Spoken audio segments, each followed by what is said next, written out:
The champagne tower was still sparkling under the garden lights when my sister stood up, smile sharp as broken glass.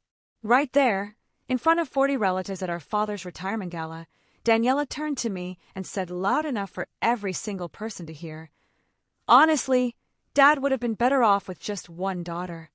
Mom lifted her wine glass like she was toasting the truth. Dad didn't even blink, just kept that same proud smile he always wears when Daniela speaks. I sat frozen, fork hovering over untouched tiramisu, feeling the entire garden tilt sideways. Then my grandmother, Nonna Julia, 78 years old and sharper than anyone in that tent, set down her espresso cup with a porcelain crack so deliberate it echoed off the stone patio. She stood, straightened her emerald silk scarf, looked Daniela dead in the eye, and spoke one sentence in Italian that drained every drop of color from my sister's face in less than 3 seconds. Everyone thought the night ended there. It hadn't even started, but none of them knew what Nonna had been planning in secret for the past 11 months, or that I'd been helping her do it. Hi, I'm Camilla Rossi, and if you've ever been the wrong kind of daughter in your own family, the one who tried too hard, earned too much, and still somehow wasn't enough, then you need to hear what happened next. Like this video right now if you know exactly what I'm talking about. Because what unfolded over the next 6 months didn't just change my life. It obliterated everything my family thought they knew about loyalty, legacy, and who really deserved to inherit it all. Growing up as a Rossi meant understanding your place early. And my place, from the moment my younger sister Daniela was born, was always second. Mom, Isabella Rossi, used to carry Daniela around the house like she was made of spun sugar, whispering in her ear that she had the face of an angel and the charm to match. Dad, Vincent Rossi, didn't say much, but every time he looked at Daniela, his whole expression softened into something I never saw directed at me. I tried to earn it anyway. 4th grade, I won the regional spelling bee. Mom pinned Daniela's crayon drawing of a butterfly to the fridge instead. 7th grade, I made the honor roll for the 3rd year running. Dad took Daniela to Disney World that same week as a just because trip. High school, I graduated valedictorian with a full ride to NYU. They threw Daniela a sweet 16 party, so elaborate it made the local news. I stopped expecting applause. I started expecting oblivion. By the time I left for college, the family narrative was set in stone. Daniela was the golden child, beautiful, social, effortlessly magnetic. I was the serious one, boring, too intense, always working. I put myself through NYU on scholarships, part-time jobs, and sheer spite. Graduated summa cum laude with a finance degree. Landed a junior analyst position at a top-tier investment firm in Manhattan. Clawed my way through 3 promotions in 5 years.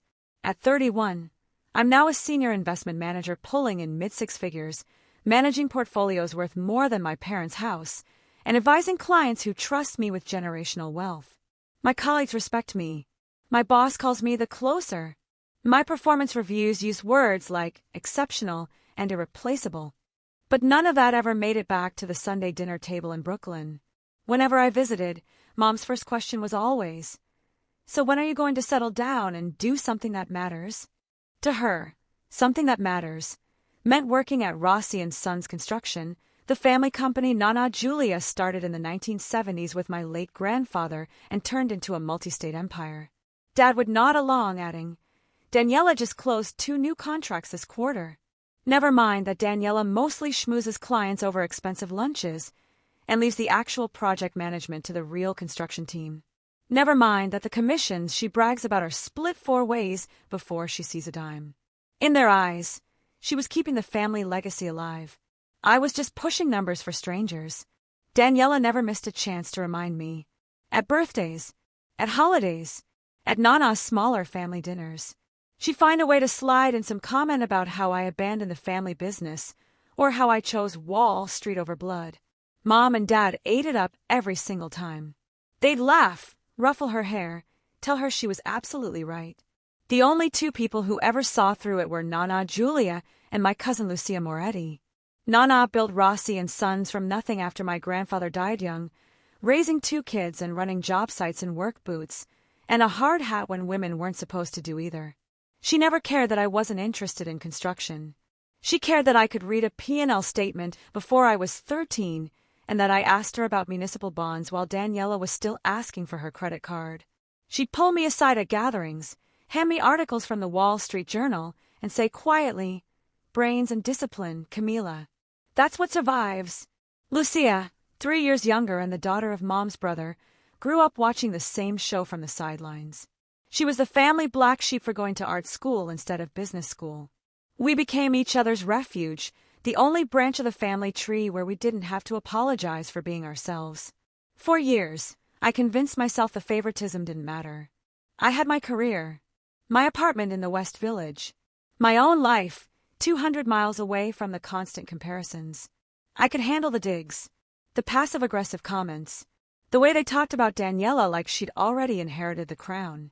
I showed up when expected, smiled when required, and went home to a job that actually valued me. But Dad's retirement gala was different. He'd been planning it for 2 years, the official end of his 43-year career at Rossi & Sons, the symbolic passing of the torch to the next generation. And everyone knew what that usually meant in families like ours. 8 weeks before the gala, a thick ivory envelope arrived at my apartment with Nonna's handwriting on the front. Inside was a hand-calligraphed invitation, Vincent Rossi's retirement celebration. June 10th, the estate gardens. Black tie. At the bottom, she'd added in her slanted cursive, "This one matters, Mia Cara. Be there." That same night, the family group chat exploded. Daniela posted a photo of herself at the Rossi & Sons main office, standing in front of Dad's mahogany desk, caption reading, "Getting ready to fill some big shoes, high-heeled shoe hammer, #legacy in the making." Within minutes, Mom replied with 5 heart-eye emojis. Dad sent the praying hands. Aunts and uncles flooded the thread with "so proud," and "you deserve it." I typed, "Can't wait to celebrate, Dad." 0 reactions. 3 days later, Mom texted me privately, "Camila, this event is extremely important to your father. Please don't make it about yourself." No greeting. No context. Just that. I stared at the message for a full minute before typing back, "Of course not." She never responded. Daniela kept the hype train rolling. Every few days, another post. A throwback photo of her and Dad at a job site when she was 6. A selfie in a hard hat with the caption, "Born for this." A boomerang video of her signing contracts with Family First always. Each one racked up hundreds of likes from relatives who never once acknowledged my promotion last fall. Then Lucia called me on a Wednesday night while I was reviewing client portfolios. She didn't bother with hello. "Your sister is unbearable right now." I laughed despite myself. "What now?" "She's telling everyone Nonna promised her full ownership as soon as Dad retires. She's already redecorating his office, Camila." "I'm not joking." I set my pen down. "Redecorating? New furniture. New paint samples." She showed me fabric swatches yesterday like she's the CEO already. My stomach tightened. Then Lucia's voice dropped lower. "And Cam, Nana's been at her estate attorney. A lot. Like 5 times in 6 weeks." I sat up straighter. 5. I saw the appointment reminders on her calendar when I was over helping her with groceries. That's not normal checkup stuff. 5 attorney visits in 6 weeks meant documents were being rewritten. Trusts, wills, corporate succession plans. And Daniela, acting like the crown was already hers, suddenly felt less like arrogance and more like she actually knew something. The next week, Daniela FaceTimed Mom from Bergdorf's, holding up a designer dress. I was dropping off some financial documents Mom had asked me to review, and she put the call on speaker. "Nonna said I can expense this for the gala," Daniela said, twirling in front of the mirror. "Perks of being the future owner." Mom practically glowed. "You deserve it, baby." Dad walked in, heard the last part, and grinned like she just won the Nobel Prize. I stood in the kitchen doorway holding file folders and felt like furniture. Lucia kept me updated through texts. She'd gone to help Nonna sort old family photos and spotted legal documents stacked on the dining table, one labeled Amended Trust 2024 in Nana's handwriting. When Lucia casually mentioned it, Nana changed the subject immediately and asked her to water the plants. By the time our SVPs closed, the entire family was operating on the assumption that the gala was also Daniela's coronation. Cousins I hadn't spoken to in years texted asking if I was okay with everything. One uncle pulled me aside at a family communion and said, You know how it goes. Someone has to run the company. I smiled, nodded, excused myself to the bathroom and counted to 50. I almost didn't go to the gala. 4 or 5 straight nights, I stared at train schedules to anywhere else that weekend. But something, stubbornness, maybe, or curiosity, made me book the Amtrak ticket to Brooklyn instead. The morning I left, Lucia sent one last text. Whatever happens tonight, I'm right there with you. Let's burn it all down if we have to. The estate gardens looked like something out of a Vogue wedding spread. White silk tents stretched across the lawn, chandeliers hanging from wooden beams, long tables dressed in ivory linen with gold flatware catching the late afternoon sun. A string quartet played near the koi pond. Waiters in tuxedos circulated with champagne and passed hors d'oeuvres. 200 guests, family, business partners, city officials, filled the space with laughter and clinking glass. I arrived at 5:45 p.m. in a simple black dress and heels, hair pulled into a low bun. Daniela was already holding court near the entrance, wearing a stunning red gown that probably cost more than my rent, arms spread wide as she greeted every arrival like she was hosting the damn thing. Dad stood beside her, one arm around her shoulders, beaming at every guest like they'd come to celebrate her instead of him. I crossed the gravel path, and Daniela's eyes landed on me. For half a second, her smile flickered. Then she recovered and pulled me into a hug that felt like a threat. "There she is," she said loud enough for nearby guests to hear. The Wall Street mogul finally made time for us little people. Polite laughter rippled through the group. Dad gave me a quick nod and immediately turned back to greet the next guest. Mom appeared from the tent holding a champagne flute, saw me, and offered the thinnest possible smile. "You're late," she said, even though I wasn't. "Go find your table. We're starting speeches soon. No hug. No good to see you. Just instructions." I slipped through the crowd and found my place card tucked between Aunt Francesca and a second cousin I hadn't seen since high school. Across the head table, Dad in the center. Daniela on his right. Mom on his left. Nonna, Julia beside Mom, perfectly still, watching everything with those sharp gray eyes. Lucia caught my eye from 3 tables over and mouthed, "Buckle up." Dinner started at 6:30. First course, burrata with heirloom tomatoes. Conversation flowed easily. Aunt Francesca asked how work was going in the city. I opened my mouth to mention the $12 million acquisition I just finalized when Daniela's voice cut across the tent like a bullhorn. "Speaking of big numbers, wait until you hear about the Williamsburg mixed-use project I'm spearheading." Every head turned. My sentence evaporated. That became the rhythm for the next 2 hours. Every single time I started to speak, she hijacked the oxygen. Someone asked what I did for fun. Daniela launched into the rooftop terrace she was designing for the Williamsburg building. A cousin wondered if city life was expensive. Daniela bragged about pre-selling luxury units before breaking ground. Each interruption was perfectly timed, perfectly loud, perfectly impossible to talk over. By the time the main course arrived, oh so bucco and risotto, she was standing with her wine glass raised, describing my vision for expanding Rossi and Sons into sustainable urban development. Dad kept nodding like a dashboard bobblehead. Mom actually teared up when Daniela declared the company would carry our name into the next century. The tent applauded. I stared at my untouched risotto. I finally managed to answer a direct question from Uncle Tony about interest rate trends. I got 6 words out. "We're seeing tightening that could impact," before Daniela cut in again. "Speaking of impact, Dad, remember when you taught me about project margins on that job site trip when I was 14? Changed my whole perspective." Another wave of laughter. Mom reached over and squeezed her hand like she just discovered penicillin. I set my fork down and stopped trying. Dessert was a towering tiramisu with sparklers. While everyone sang an off-key, "Happy Retirement," I slipped away from the table and walked to the darkest corner of the garden, where the string lights barely reached and the koi pond reflected the sky like black glass. I stood there gripping the stone railing, trying to keep my hands from shaking. Lucia appeared 30 seconds later holding 2 flutes of Prosecco. She pressed one into my hand without asking. "If she says my project one more time, I'm pushing her into the pond myself," she muttered. I let out a shaky laugh. She glanced over both shoulders, then dropped her voice to barely a whisper. "I wasn't going to tell you until after the cake, but I can't watch this anymore.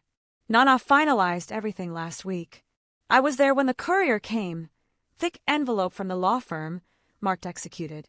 She told me to put it straight in the safe. It's done, Cam. Whatever she decided is already legal. My heart slammed against my ribs. You're sure? Lucia nodded, eyes wide. Positive. And from the way she's been watching Daniela all night, brace yourself. We both turned back toward the party. Daniela had commandeered the microphone from the DJ and was leading another toast, arms slung around Dad's neck, declaring, "To the man who built the kingdom, and to the daughter who's going to make it an empire." Phones were up. Recording. Mom was crying happy tears into her napkin again. I looked at Lucia. How bad is this about to get? She gave me a small, fierce smile. For someone at that table, the worst night of their life. For you, maybe the best. The garden clock glowed 9:15. The sparklers on the tiramisu had just died when the DJ cut the music completely at 9:42. Daniela grabbed the microphone like she'd been born holding it, one hand resting possessively on the back of Dad's chair, champagne raised in the other. She flashed her brightest pageant smile at the 200 people watching. Dad, from all of us tonight, thank you for building something we're all so proud to be part of. Thank you for believing in family. And thank you for trusting the next generation to take it even further. Polite applause rippled through the tent. Then she pivoted. Her entire body turned toward me. The smile twisted into something cold and surgical. Because let's be honest, she said, voice carrying over every speaker in the garden. Honestly, Dad would have been better off with just one daughter. Dead silence. The kind that makes your ears ring. Mom lifted her wine glass like she was toasting gospel truth. Dad didn't even flinch, just kept that same proud smile glued to his face. A few cousins stared at their plates. Someone's fork clattered against porcelain. I felt the words hit me like a physical blow, but I didn't move. I just stared straight back at her. Nonna Julia placed her espresso cup on the table with a sharp, deliberate clink that somehow silenced even the distant traffic on the street. She rose from her chair.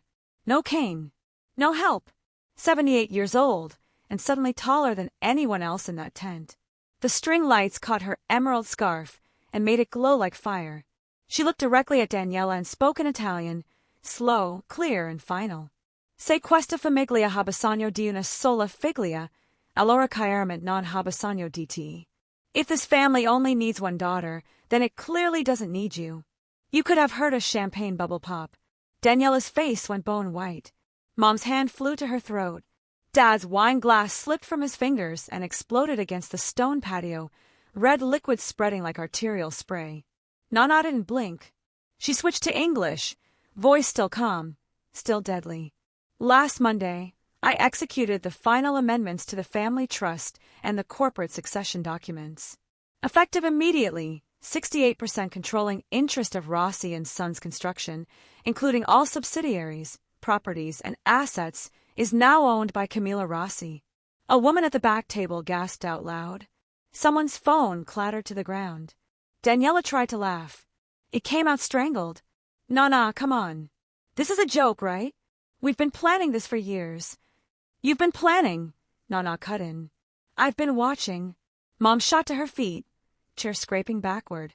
Mother, you can't be serious. Daniela is the one who stayed, who worked in the business, who just announced to 200 witnesses that her sister is disposable, Nonna said without raising her voice. Sit down, Isabella. Dad's face turned purple. This will destroy investor confidence. The clients. The board. The board was notified this morning, Nonna replied smoothly. They're expecting Camila at headquarters Monday at 8 a.m. As for clients, they'll work with whoever signs the contracts. And right now, that's her. She turned to the crowd, eyes sweeping every frozen face. I built Rossi and Sons with my husband's memory and my own 2 hands while some of you were still in diapers. I have spent 40 years watching who worked, who learned, who respected what we built, and who spent their entire lives coasting on a last name. She turned back to Daniela. Tonight made the last piece very clear. Daniela took a stumbling step forward, hands out like she could physically grab the words back. Nonna, please. I didn't mean it like that. You meant every word, Nonna said. And now you live with them. Then she turned to me. For the first time all evening, her expression softened completely. Camila, the new access codes and the master key are in the safe. The transition documents are with my attorney. The board is expecting you Monday morning. Congratulations, Miyakara. You earned it. I couldn't find air. All I managed was a nod, tears burning hot behind my eyes but refusing to fall. Daniela opened her mouth again. Nothing came out. Mom started crying, loud, ugly sobs that echoed across the garden. Dad just stared at the shattered wine glass at his feet like he didn't recognize the patio anymore. Nonna sat back down, smoothed her scarf, and lifted her espresso cup again. She took a slow sip while the entire gala stayed locked in stunned, breathless silence. The garden clock flipped to 9:51. The night still had hours to go. What no one at that gala knew, what I couldn't tell them even if I wanted to, was that I'd been preparing for this moment for 11 months. It started the previous July. Nonna called me out of the blue on a Tuesday afternoon while I was in the middle of a client pitch. I almost didn't answer, but something in my gut told me to step out of the conference room. "Camila," she said, voice quieter than usual. "I need you to come to Brooklyn this weekend. And don't tell your parents." I took the train down that Saturday. She was waiting in her sitting room with a leather portfolio and a pot of espresso. No small talk. No preamble. She opened the portfolio and slid a document across the table. Rossi and Sons Construction, Corporate Structure and Ownership Analysis. "I need you to read this," she said. "And then I need you to tell me the truth."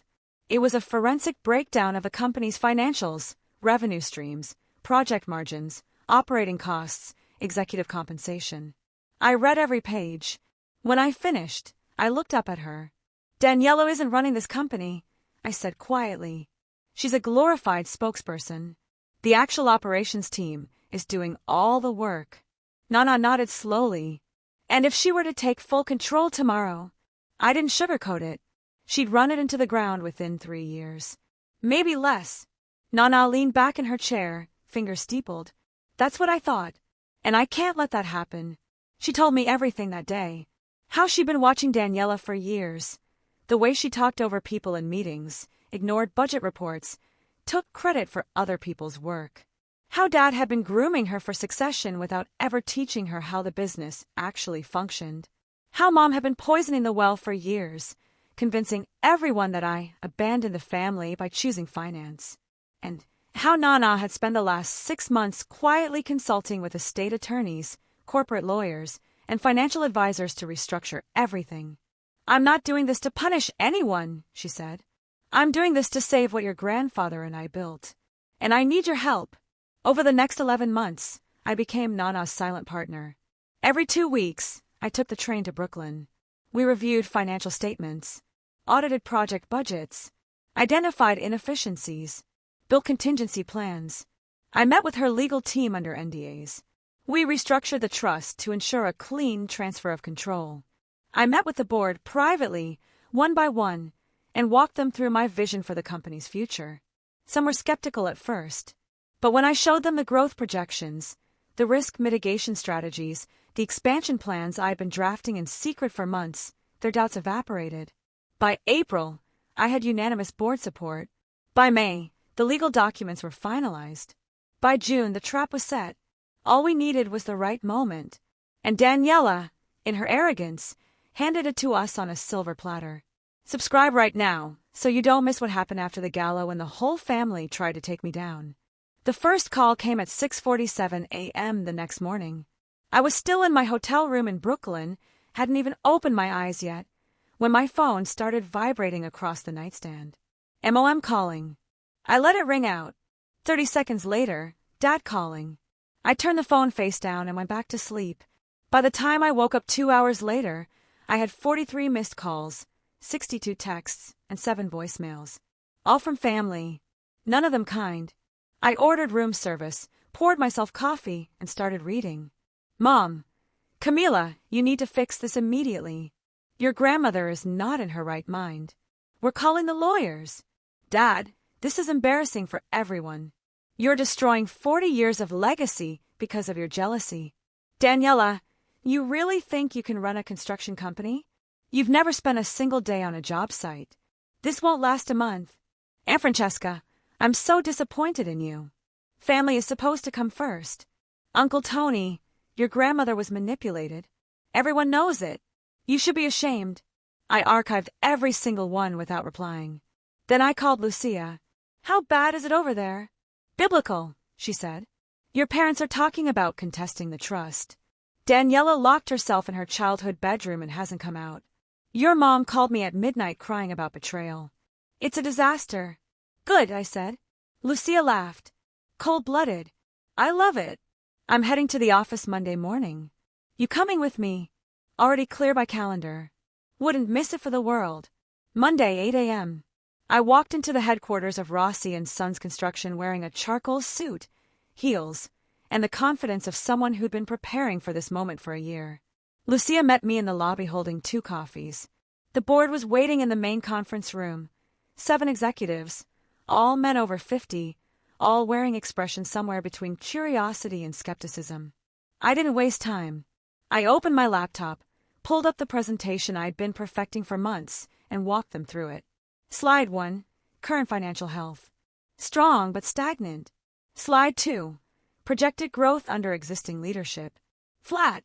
Slide 3, proposed strategic expansion into green construction and urban development.